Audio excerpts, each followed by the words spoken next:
My purpose is to show you in the veterinary practice how many beneficial ways we can be using ozone every day in our practice. Here are the most common applications that I use in my practice: major autohemotherapy, rectal insufflation. We lavage ears. We do it in our dental work. We always lavage the mouth if we've taken teeth out or if we have any ulcerations in the mouth. Lavaging wounds, inflating ozone into the bladder, whether it's the straight gas or it's using ozonated saline into the bladder. Abdominal lavage, where we literally take ozonated saline and lavage it into the abdomen. Minor autohemotherapy, rinsing eyes with ozone, giving it subcutaneously, using it as acupuncture, and also prolotherapy with or without the PRP. So this is an example of rectal insufflation. Next to major autohemotherapy, it's the most common way that I use ozone in my practice. Some of the cases we'll use ozone on is the ADR case. And for you who don't know what ADR is, it's ain't doing right. So an animal that just comes in and you're really not sure what's going on, but you want to do something to make them feel better and boost the immune system. Vomiting, diarrhea. Anytime you need to increase the immune system, ozone is a great application. So a lot of times we put ozone into the rectum and go, well, is it really doing anything? So here's an example of light field microscopy on a dog. This is the red blood cells before we did the rectal ozone. And we can see that there's a lot of rouleau and aggregation. The cells don't look very pretty. And then 10 minutes after we did ozone, the red blood cells totally changed. The fourth phase of water is affected, the cells separate, and even though we don't make any claims based on live blood analysis, we certainly can tell that these cells are going to be able to function and do their metabolic job way better than the cells previous. So this just helps us to see it really is doing something in the body. This is a dog that we were injecting using minor autohemotherapy. Took a little bit of blood, mixed it with ozone, and injected into some skin tumors that this dog had. And within 10 days, we saw these tumors shrinking. Now, when I do ozone therapy, it is part of a program that I do. I don't believe that there is a pill for the ill or a tool or a diet for the disease that really is a standalone in most cases. There's more than one thing that got us sick. There's more than one thing that's going to get us out of it. These are the 5 keys to healing that I do for every single case, whether it's a healthy animal coming in that I want to keep them thriving, or it's an animal coming in with health challenges.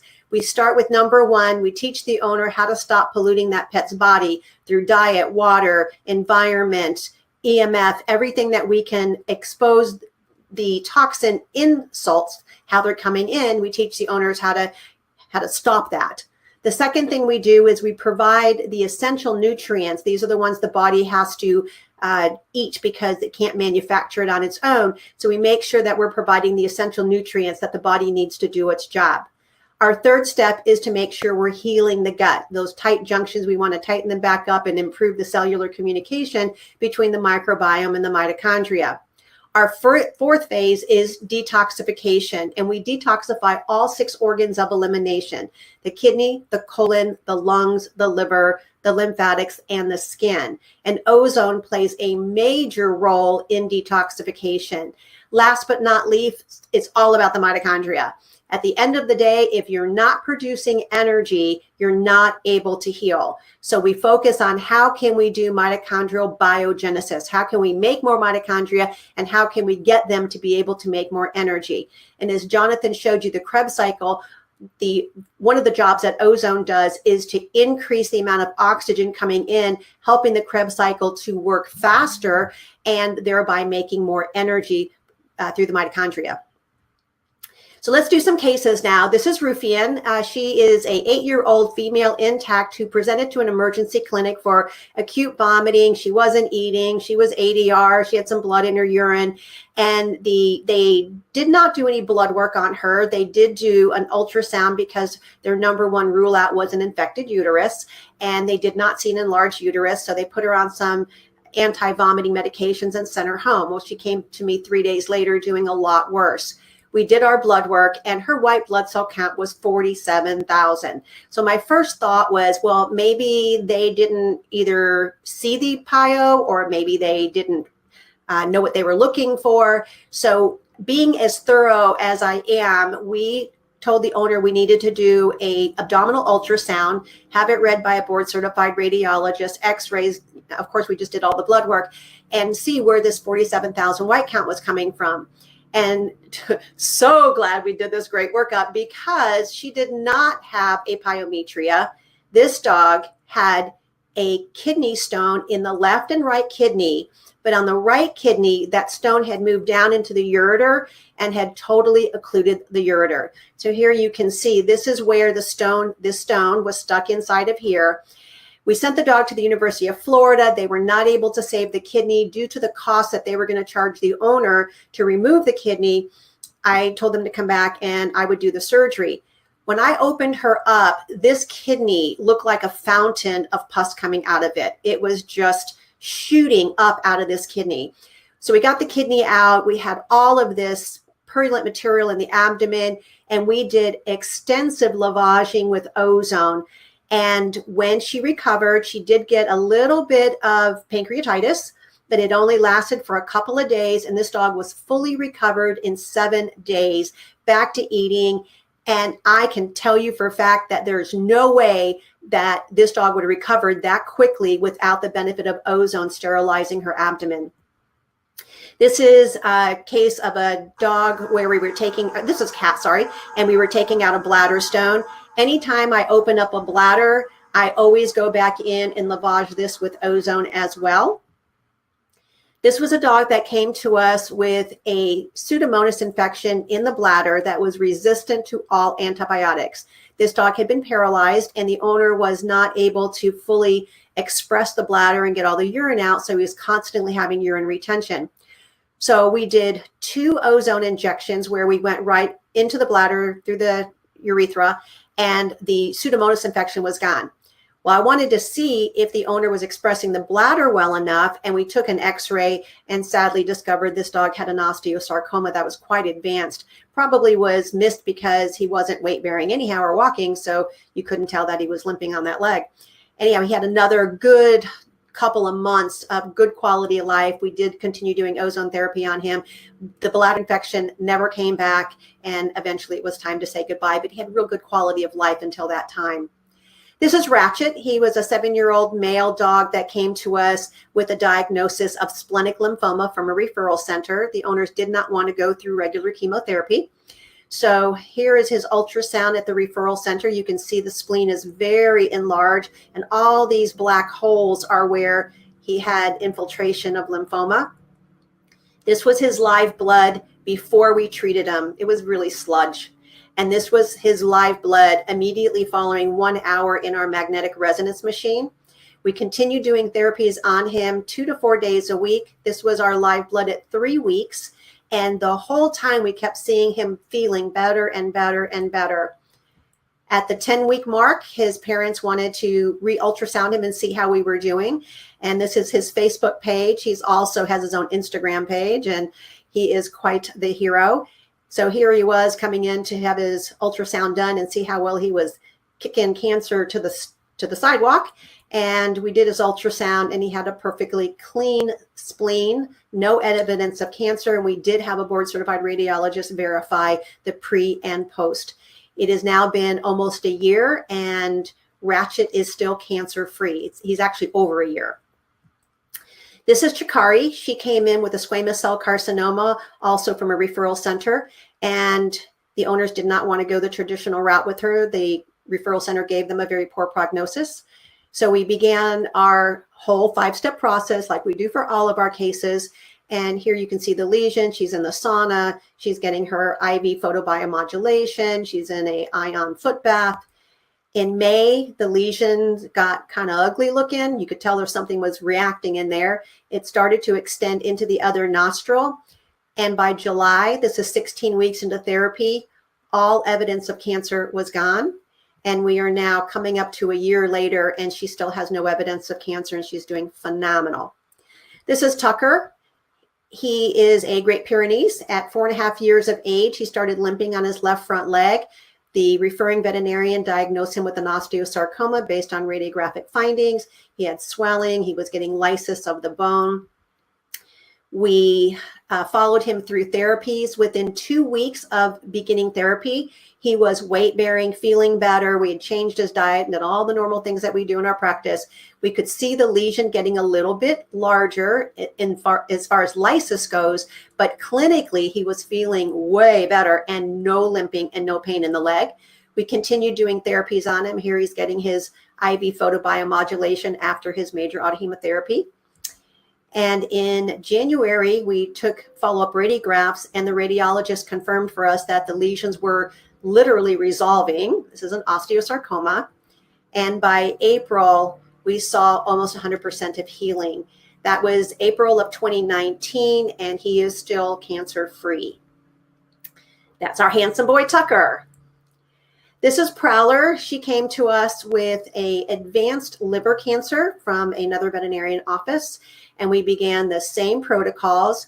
Her parents were a little limited on how much time and finances they had, so we treat her on the average of once a month.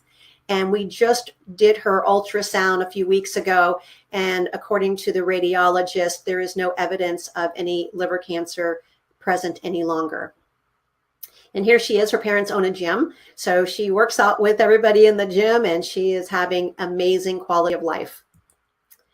Let's move into some skin diseases. This is very common for most of our practices. This is Holly.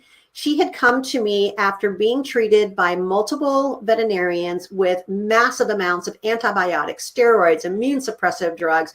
Oh my gosh, this dog had everything thrown at her. And she still had these awesome craters all over the outside of her leg, the inside of her leg, and her entire ventral belly and back were covered, and she was incessantly itchy.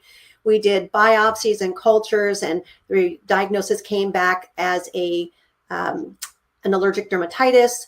We did our protocol on her, and within 2 days, her itching started to go away.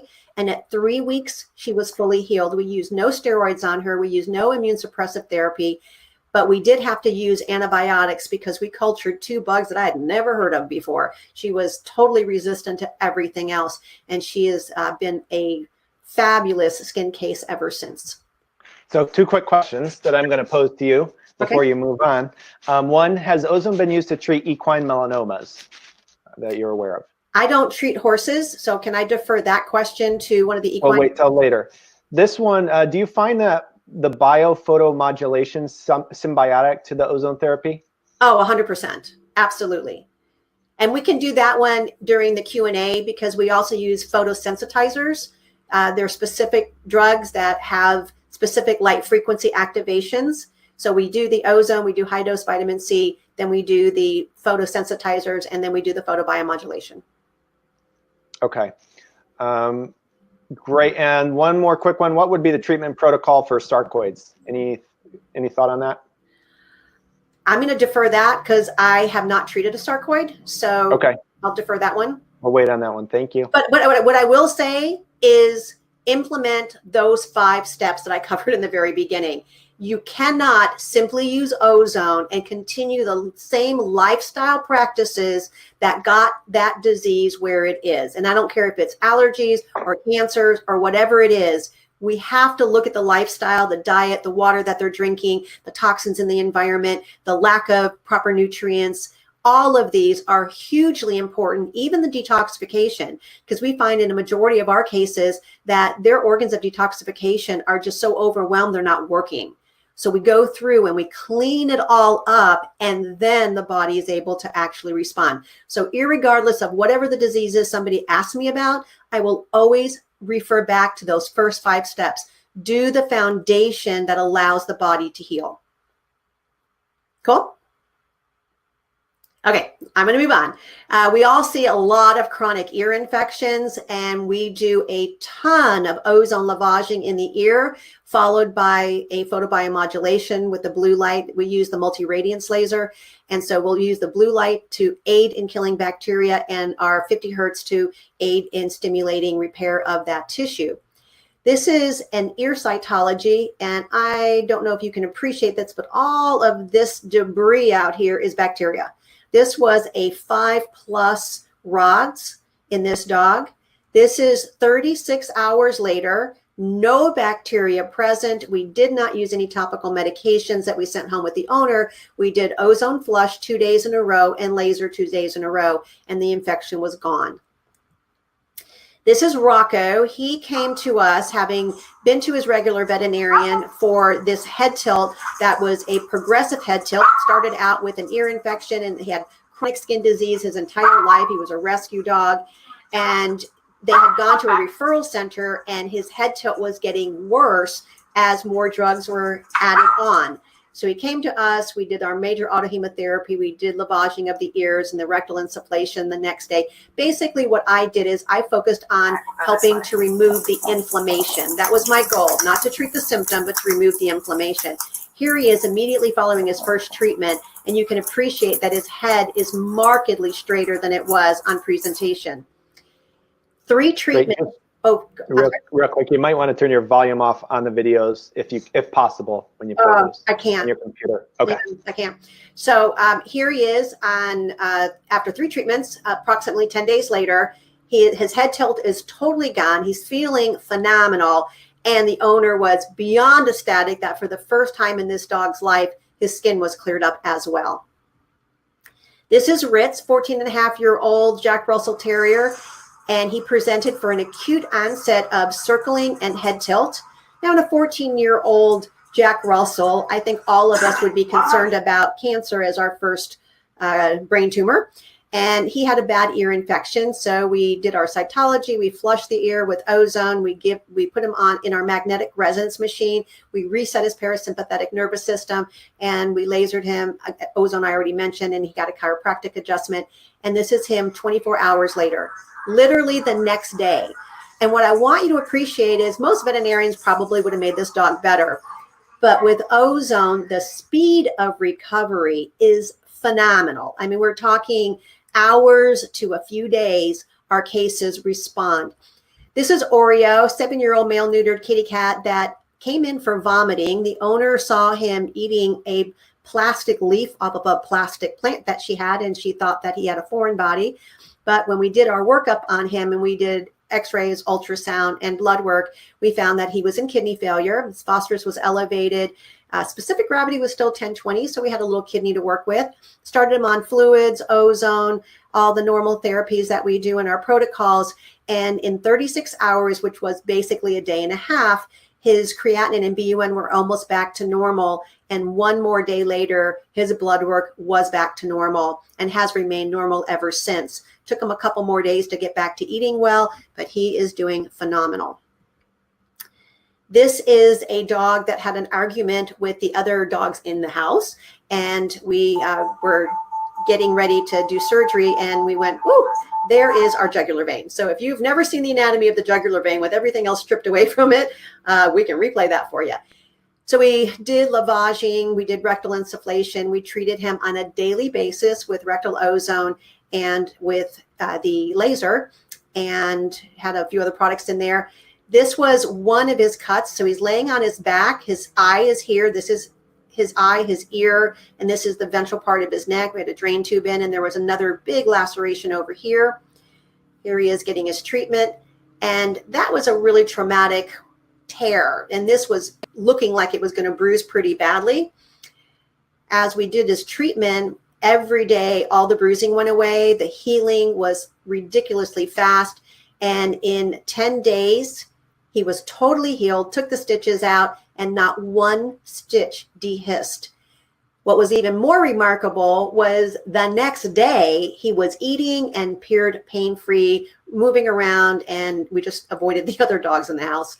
But he healed phenomenal. This is Max. He's an 8-year-old male neuter dachshund, and he presented to us because the owner's son was babysitting Max while the owners were out of town, and Max developed a skin infection that the son was not able to control. So he brought Max in, and as soon as I put some water to Max's back, it just sloughed the skin and the hair. We did biopsies and cultures and histopath, and it turned out that Max had gotten sunburned. The Florida sun is very hot. He was left outside for over 7 hours without any shade. and his whole back became severely sunburned. So every day he had major autohemotherapy on the day one presentation, but then every day he had lavaging of his back. He went in our salt booth. We had a lot of topical treatment. He was on antibiotics, hypochlorous acid rinsing, rectal ozone on the subsequent days. We rinsed him with ion, gut health, topically, silver, poly MVA. And in 2 weeks, his back peeled off. And I know that might be a little gross, guys, but appreciate how beautiful this granulation bed is. This is the next day after his back peeled off. And this is 1 week later. We're continuing working with him and using collagen. And there he is, fully healed with the blueprint of Florida. Here we are in Florida, the United States, on his back. This is Chloe. She's a 15-year-old female spayed Chihuahua that developed a deep corneal ulcer. Here we go. And we tried to give the owner some surgical options. She did not want to put Chloe under anesthesia, so we chose to do topical lavaging with ozone and to do laser. We came in from the side and we were doing our laser therapy. 4 days, her ulcer was totally healed. Now, I don't see that kind of healing in young animals that get ulcers in their eye. It's really remarkable. This is so real quick. When I pop up, that means I have a question. Okay. So it's going to go back a couple cases. For Oreo the cat and renal failure, how was the ozone used? You don't need to go back, but okay. I'm sorry. We did major autohemotherapy initially, and on day one, along with lymphatic therapy, ion foot bath, and then we did rectal ozone the next day. So he was back to normal in 36 hours, in 72 hours. Great, thank you. Mm-hmm. So this was Dazzle. Dazzle came to us for humane euthanasia because when the owner saw her that morning, she had something really stinky, and she looked at her rear end, and it was just covered in maggots. And so we decided to convince the owner that we could actually treat this. And so we flushed with ozone, and then we lasered. And in 48 hours, all the maggots were gone, and her tissue was healed. 48 hours. And she lived a long time after that. This was Luna. Luna was a 1-year-old Yorkie who at Christmas time chewed through an electrical cord and electrocuted her tongue. The owners did not know what she did at the time. All they knew was that there was a poop sample on the floor and she was profusely drooling after she made some loud yipping noises. This is the tip of her tongue. This is over halfway back in her tongue, and we see this massive ulceration, and it was another pocket in here, a pocket in here, and a pocket in here. There was only a little tiny sliver of tongue that appeared to be unaffected. It even burned through the commissure of her mouth. If this would have continued to burn all the way through her tongue, obviously we would not have been able to save her because she wouldn't have the ability to eat or drink. So we started her on hourly rinsing of silver, of Luma, ozone, orally and rectally. We lasered her, the lymphatic therapy. Within 24 hours, she was eating and acting like she felt good. And this is 1 week later. It never burned all the way through the tongue. This part was absolutely normal, and she acts like nothing ever happened. Snake bite cases. I'm in Florida. We actually caught a water moccasin in front of our office last night. So we have a lot of snakes, and you can see the amount of swelling here. We use antivenom, rectal ozone, and laser. And here she is 36 hours later, no swelling. I've been practicing almost 40 years, and I've never had a therapy that can make the swelling go down as rapidly. And she never felt bad either. It was pretty cool. This is her blood on presentation. If anybody wasn't sure it was a snake bite, those are the hallmark echonocytes. And here was her blood 18 hours after therapy, back to normal. This is another snake bite that we just got in earlier this month, just to demonstrate the amount of swelling. And 14 hours later, no more swelling. And they killed the snake, so they knew it was poisonous. This is a dog who had presented to us for severe vaginitis, and it went all the way up her belly and in her thighs. She'd been to the University of Florida. They put her on 2 courses of antibiotics, and she got a little bit better, but it really didn't go away. She came down to us, and I was determined to find the underlying cause as well, which it turned out I was in the hyperbaric chamber with her, and I saw a few drops of urine leak out. So I realized, even though it was not in her history at all, that she was probably having some urine scalding. So we kept her hospitalized for a 10-day period, and we were able to heal this without any antibiotics, just using ozone rinsing, laser, silver, hyperbaric, hypochlorous acid, etc. All the protocols that we do, I'm happy to share later, just don't have the time in this presentation to give you the variety and go over the details. No, that's exactly what I was going to say, is there's only a couple minutes left, just FYI. Okay, so this is Pistol. She had gotten into a fight with some litter mates and had a big hole. The owner was not able to get it to clean up. We used laser and ozone in our magnetic resonance, and within a period of 5 days, we got this thing fully healed. Bon Jovi was a dehorning gone bad, so the owners were not able to get this lesion to heal. We did our ozone and our laser, and within 3 days, it was fully healed, and he went home. This was Fred. He was coming in with abscesses under his chin. We lasered it, lanced it, ozone flush, and he did really well for a long time. A little deer that came in with a broken leg, we wanted to help stabilize her and boost her immune system before she went to rehab. And so we did all the therapies on her. This is Sammy. She had come in because she had an acute paralysis, went to a referral center, was told that she had lymphoma in her spine and they should euthanize. Owners did not want to do that. This was her 4 days into our therapies, including major autohemotherapy. This is her 4 weeks later. She is now 3 years down the road and still doing well with no relapses. This is Kim, also was paralyzed for over 5 weeks, did not have the money for surgery. She came to us, and using our protocol, we had her standing in 4 days, and then we just got to see this cute thing. It was actually less than 14 days, but I didn't get any video of her until 14 days, so being authentic. Cute. Prolotherapy, just want to cover these. This was Zeke. He was non-weight bearing on that hind leg after rupturing his cruciate. This is immediately following prolotherapy and PRP, fully weight bearing, and has been ever since surgery. Rudy also was not able to use his leg. This is immediately following his therapy, and this is a week later, really using the leg well. Sometimes we have our old patients, which are just ADR. This dog was 18 years old, couldn't lay down at night, couldn't sleep. Owner couldn't sleep because the dog couldn't sleep. So we saw her head pressing in the videos, and she just was very disoriented. But the owner wasn't ready to say goodbye. We did our workups. She had severe spondylosis. We did our entire workup on her. And this was the message I got from my owner. After our therapy, she was able to sleep for 8 hours, and she had another wonderful month with this dog before it was time to say goodbye. Beavis, feral intact male, presented for upper respiratory tract infection. We used ozone in our salt therapy and changed his diet. In 24 hours, he was feeling a lot better. 72 hours later, 100% clear of the virus and has had no relapses since. Popcorn had some GI disease, long-standing GI problems. We used our ozone. This is just lymphatic therapy, the before and after effects of what lymphatic therapy does on helping the immune system. Here he is getting an ion foot bath. Brave me to take a white dog and put him in an ion foot bath, but it did wash out. These are the last couple cases that I think are so important to look at. Abby came to me when she was 2 years old. She'd been to several veterinarians. They could not find a diagnosis for her, but she wasn't thriving, lethargic, not eating, chronic vomiting, and diarrhea. Through an extensive workup, we were able to find out that she had a hepatic shunt. Sent her to the University of Florida. They determined she had no portal vein, so she was not a candidate for surgery. Told the owners that she was not going to do well.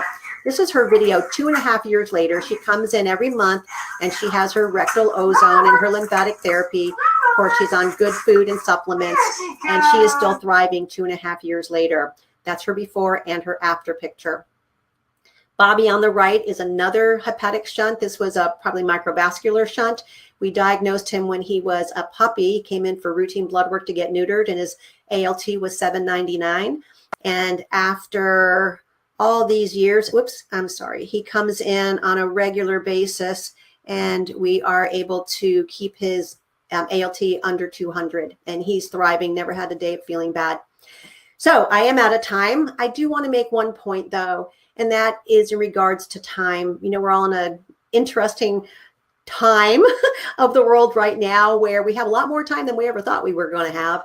And time is the most valuable asset we have, but yet we tend to waste it. We kill it, we spend it rather than invest it. And that's what our clients are asking us for. They want quality time with their pets. And Ozone is one of those tools that allows us to give them that. So thank you very much. I really enjoyed presenting that plethora of cases, and I hope it's inspiring for you as a practitioner to be able to incorporate into your practice as well.